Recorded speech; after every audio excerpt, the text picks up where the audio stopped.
శ్రీ నిదానంపాటి లక్ష్మీ అమ్మవారి దేవాలయం.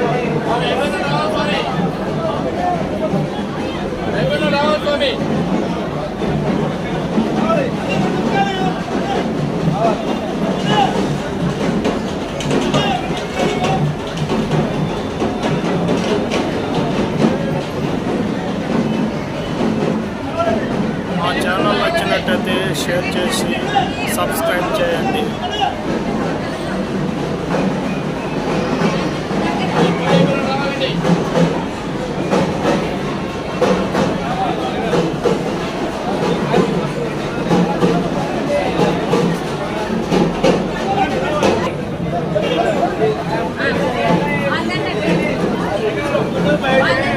కాయలు బయట కొట్టుకోవాలండి, కాయలు బయట కొట్టుకోవాలా.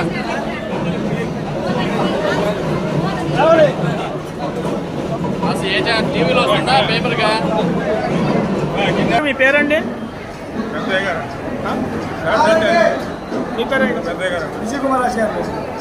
అమ్మవారి గురించి శ్రావణ మాసంలో ఏమేమి ఉత్సవాలు నడుస్తున్నాయండి? అమ్మవారి గురించి శ్రావణ మాసంలో ఏమేమి ఉత్సవాలు నడుస్తున్నాయి? శుక్రవారం, ఆదివారం ఇక్కడికి వచ్చిన ఆడవాళ్ళతోటి కుంకుమ పూజ కార్యక్రమాలు నిర్వహించేస్తున్నాం. రేపు శ్రావణ మాసం సందర్భంగా రేపు 15వ తారీఖు ఇక్కడ సామూహికంగా అమ్మవారికి కుంకుమ పూజ కార్యక్రమం నిర్వహించి చేస్తున్నాం. అది శ్రావణ మాసం యొక్క ప్రత్యేకత. అదేవిధంగా ప్రతి శుక్రవారం, ఆదివారం కూడా ఇక్కడ కుంకుమ పూజ కార్యక్రమాలు జరుగుతుంటాయి. కాబట్టి ఎవరైనా భక్తులు ఆడవారు ఈ కుంకుమ పూజ కార్యక్రమం పాల్గొనదలుచుకుంటే మీ దగ్గరికి వచ్చి సంప్రదించవలసిందిగా మనం చూస్తున్నాం. వచ్చిన భక్తులకు అన్ని సౌకర్యాలు కలుగుతున్నాయండి? భక్తులకు అందరికీ మంచి సౌకర్యాలు. ఆ కుంకుమ పూజలో కూర్చున్న వాళ్ళకి అమ్మవారి ప్రతిమ ఒకటి, పసుపు కుంకుమ, జాకెట్ ముక్క ఇవ్వడం జరుగుతుంది. దానికి టికెట్ అనేది ఇంకా నిర్ణయం చేయలేదు.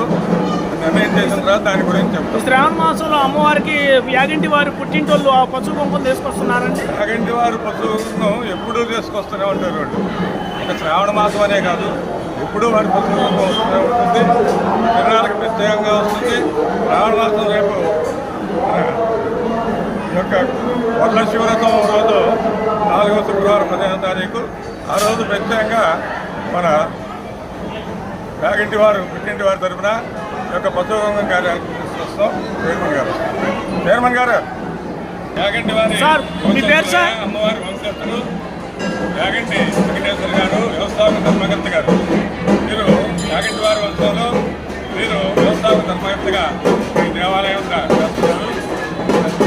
కార్యక్రమం ఏ కార్యక్రమం జరిగినా కానీ వారు ముందుంటారు. రేపు వరలక్ష్మి కూడా అమ్మవారి పుట్టింటి వారి తరఫున పసుపు కుంకాలు వచ్చి పూజా కార్యక్రమాలు నిర్వహించేసుకుంటారు. యాగంటి వారి పశువు కుంకుమ వస్తుంది కదా తిరణాల రోజు, మొదటి బండి మీదే రావాలని చెప్పేసి అంటున్నారు కదా. మొదటి యాగంటి వారి పూర్వం ఎన్ని సంవత్సరాల క్రితం అమ్మవారు నిలిచింది? అమ్మవారు 1700 సంవత్సరాలే వెలిసింది. ఇప్పుడు మేము కుంకుమ బండి కట్టుకొని 1967 నుంచి కడుతున్నాం. 1967 59 ఏళ్ళు వెళ్ళింది. 67 నుంచి మన 2025 59 సంవత్సరాలు వెళ్ళింది. రేపు వచ్చే సంవత్సరం 67. ప్రశాంతర కుంకుమ బండి కడుతుంది. నవాపురాలు ఎదురైనప్పటికీ కట్టిన ఒకవేళ మధ్యలో అంటే వచ్చిన నెక్స్ట్ వారం వారికి కట్టుకుని బండి మా అమ్మవారికి పశువు ఆనవాయితీ అనేది 1967 జరుగుతుంది. గతంలోనే పంపిణీ చేసుకునేవాళ్ళం. ఇప్పుడే పెద్ద చిన్నాలైంది. అందరూ ఏసీ టెంపుల్ అయితే అప్గ్రేడ్ అయింది. ఇంతకుముందు ఫస్ట్ గ్రేడ్ ఇప్పుడు ఏసీ ఎస్టేట్ కమిషన్ ఆ టెంపుల్ వినియోగం రావచ్చు. తొందరలో ఒక 2-3 ఏళ్ళలోనే డీసీ గ్రేడ్ టెంపుల్గా తీర్చిదిద్దాలని మేము సంకల్పిస్తున్నాం. నేను మా అయ్యగారు, మా ఈవో గారు అమ్మవారి ఇన్కమ్ పెంచి డీసీ గ్రేడ్ అప్గ్రేడ్ చేయాలని సంకల్పంతో మేమంతా ఉన్నాం. దేవస్థానం మన గవర్నమెంట్లో చేరింది కదా చైర్మన్ గారు. మరి ఇప్పుడు గవర్నమెంట్లో చేరిన తర్వాత యాగంటి వారికి ఎటువంటి ఇబ్బంది లేకుండా కలుగుతుందా? మార్చి 15 ఎండ ఎండోమెంట్స్ వాళ్ళు అమ్మవారి గుడిని టేక్ ఓవర్ చేయడం జరిగింది. వెంటనే మేము వంశస్థులు అమ్మవారు యాగంటి వారు ఆడబిడ్డ కాబట్టి యాగంటి వారు అమ్మవారి వంశస్థులు యాగంటి వారు మేము కోర్టుకు వెళ్ళాము. హైకోర్టు ఆంధ్రలో గౌరవ హైకోర్టుకి వెళ్ళాము. హైకోర్టు వారు మా యొక్క అమ్మవారి పుట్టింటి వారు యాగంటి వారు అమ్మవారి పుట్టింటి వారు అమ్మవారు యాగంటి వారు ఆడుతున్నారు. మా కోర్టుకి అన్ని రకాల సాక్ష్యాలు సమర్పించారు. కోర్టు